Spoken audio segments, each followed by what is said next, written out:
आंखों में आंसू आ गए। उसने दुआ दी और कुछ ज़रूरी सामान लेकर चली गई।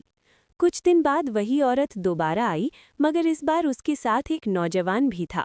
उसने रशीद को पैसे दिए और कहा, ये मेरी माँ है, आपने इनकी बहुत मदद की। मैं शहर से बाहर था, वापस आया तो मालूम हुआ कि आपने बगैर किसी लालच के इनकी मदद की। रशीद ने सादगी से जवाब दिया, ये तो मेरा फर्ज था, इसमें शुक्रिया की क्या बात है। नौजवान ने मुस्कुराकर कहा, हर कोई ऐसा नहीं करता, आप जैसे लोग ही इस दुनिया को बेहतर बनाते हैं। वक्त गुजरता गया और रशीद की दुकान पहले से ज़्यादा मशहूर हो गई। लोग दूर दूर से उसकी दुकान पर आने लगे। कुछ लोग सिर्फ इसलिए आते कि वो रशीद से बात कर सकें, क्योंकि उसकी बातों में सच्चाई और दिल में खुलूस था। एक दिन बाजार में एक नया दुकानदार आया, जिसने सस्ती कीमतों पर सामान बेचना शुरू किया। कई लोग उसकी तरफ जाने लगे और रशीद की दुकान पर गाहक कम हो गए।